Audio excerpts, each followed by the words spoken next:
Hello, dear students. I wish you gracious morning. Our today's discussion will be on the word bad.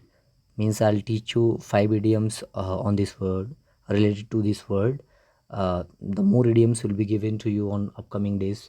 So let's start. We have already discussed the idioms related to the word high, and today we'll see bad. So let's start without making any delay. Our first idiom is bad blood. What you say in Hindi, शत्रुता, घोर शत्रुता type का.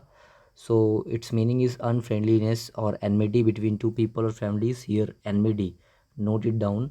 आपको इसकी spelling देखनी है, इसकी spelling पूछी जाती है. एनमिटी, एनमिटी मतलब वही शत्रुता टाइप का. तो बैड ब्लड का मतलब होता है शत्रुता, घोर शत्रुता between A and B. Means दो व्यक्तियों के बीच में, जैसे there is bad blood between Ram and रावणा.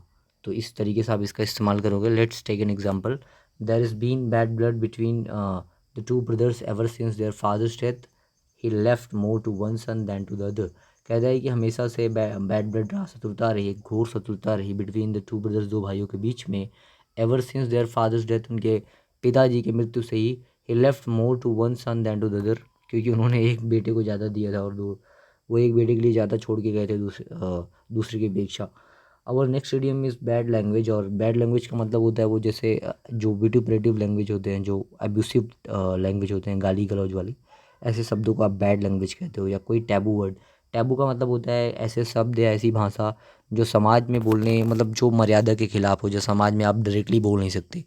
थोड़ा गंदी भाषा जो होती है उसको आप बैड लैंग्वेज कहते हो. स्वेयर वर्ड्स उसको आप कहते हो. स्वेयर वर्ड्स मतलब वही गंदे गाली गलौज वाले टाइप के. तो टैबू वर्ड्स और स्वेयर वर्ड्स को हम बैड लैंग्वेज कहते हैं. Let's take an example. No bad language in the classroom. Classroom में कोई बैड लैंग्वेज नहीं चाहिए ना. इफ़ यू मस्ट स्वेयर, अगर आप इस बात पे स्वेयर करो तो save it until you are outside. तब तक इसको, मतलब जब आप बाहर, सेव इट, इसको बचा करके रखो अंटिल यू आर आउटसाइड, जब तक कि आप बाहर नहीं चले जाते. क्लास में नहीं, क्लास में इसको बचा के रखो, ये सारे बैड लैंग्वेज वगैरह इसको बाहर इस्तेमाल करना. Our third idiom is a bad lot. A bad lot means, मतलब एक ऐसे व्यक्ति को हम बैड लॉट कह सकते हैं जो, जिसके अंदर बड़ी अवगुण होते हैं और वो थोड़ा बेईमान टाइप का होता है. तो अ bad lot means a person with bad personal qualities, जिसके अंदर बैड पर्सनल क्वालिटीज़ हों.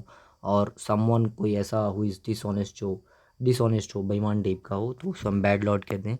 अच्छा, इसके लिए एक शब्द आप, वैसे आप बैड लॉट को आप एक शब्द में उसको बैडी कह सकते हो. बैडी, BADDY, BADDY, ये बैडी है.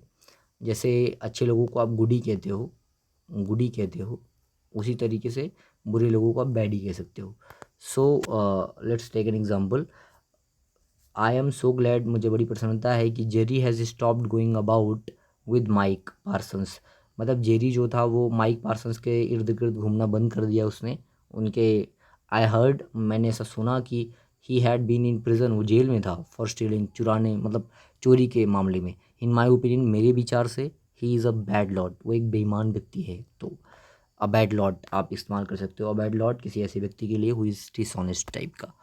देखते हैं बैड न्यूज़.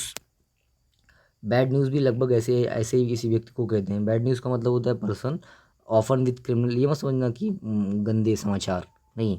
ऐसे व्यक्ति को आप बैड न्यूज़ कहते हो. Often with criminal, often with criminal tendencies. अच्छा, इसको ऑफ्टन और ऑफन दोनों पढ़ते हैं, मैं ऑफन ही पढ़ता हूँ, तो इसके दोनों alternate pronunciations are there. You can pronounce whatever you like.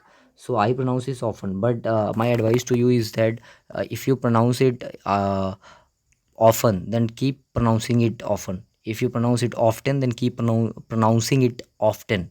Do not change. Otherwise, it will show your less of confidence. Okay, so bad news means a person often with criminal tendencies. एक ऐसा व्यक्ति जिसके अंदर कुछ अपराधी प्रवृत्तियाँ हों, अपराधी वाली प्रवृत्तियाँ, अपराध करने की प्रवृत्तियाँ हों. टेंडेंसी मतलब होता है प्रवृत्ति, जिसको आप प्रोक्लिविटी भी कह सकते हो. प्रोक्लिविटी, प्रोक्लिविटी, प्रोक्लिविटी भी कह सकते हो आप. हाँ, प्रोक्लिविटी. टेंडेंसी मतलब आपका झुकाव होता है कुछ गलत काम करने का, उसको टेंडेंसी कहते हो या प्रोक्लिविटी कहते. प्रोक्लिविटी उसे प्रवृत्ति, तो कुछ अच्छे काम करने के लिए भी एक नॉर्मल वर्ड, कॉमन वर्ड है. अच्छे काम हो, बुरे काम हो, उसके लिए आप, अच्छे काम करने के लिए जो झुकाव आपका उसके प्रति होता है उसको भी टेंडेंसी के. बुरे काम करने का जो झुकाव होता है उसको प्रोक्लिविटी कहते हैं. स्पेशली ये बुरे काम के लिए होता है प्रोक्लिविटी. सो देखते हैं. Bad news, a person often with criminal tendencies, ऐसा व्यक्ति जिसकी मतलब अपराध के प्रति उसकी झुकाव होती है, प्रवृत्तियाँ होती हैं। Who brings trouble to others, जो दूसरों को परेशानी में डालता है। Let's take an example. Take, ऐसे लोगों को बैड न्यूज़ कहेंगे। एग्जाम्पल है टेक केयर लूसी, लूसी ध्यान देना। I had that young man, ये दैट है, that young man is bad news. वो जो यंग मैन है ना, वो बैड न्यूज़ है, मतलब वो एक अपराधी किस्म का आदमी है। उसके बाद our fifth idiom is bad news travels fast. It's a saying actually, ये कहावत है जो हम कहते हैं, और ये बड़ी सच्ची कहावत है कि जो बुरी समाचार होती है ना, वो बड़ी तेज़ी से फैलती है। बात सही है। जैसे अगर ये एजुकेशनल वीडियोस में डालता हूँ तो उसमें सब्सक्राइबर थोड़े बड़े स्लो बढ़ेंगे ना।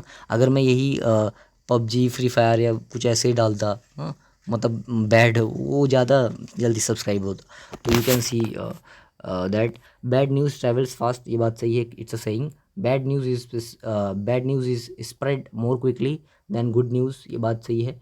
माई सन फ्लू टू कैरियो, मेरा बेटा जो था वो कैरियो चला गया लास्ट वीक, पिछले सप्ताह। And I haven't heard from him, और मैंने अभी तक उस मतलब मेरी उससे कोई बात नहीं हुई है। I haven't heard from him yet, अभी तक। ही विल बी फाइन, वो ठीक ही होगा। Because bad news travels fast. हाँ, अगर उसके साथ कुछ गलत हुआ होता तो गलत न्यूज़ मुझे जल्दी मिल जाती, क्योंकि बैड न्यूज़ जल्दी ट्रेवल करती है ना, तेज़ी से फैलती है। तो अभी तक मुझे उसके बारे में कुछ मालूम नहीं चला, तो इसका मतलब है कि वो ठीक है, कुशल से है। Okay, thank you for watching मी। आज के लिए इतना ही। और बैट से रिलेटेड जितने भी मतलब हैं वो मैं आपको दे दूंगा। आज 5-5 मिनट डिस्कस करूंगा। Okay, thank you.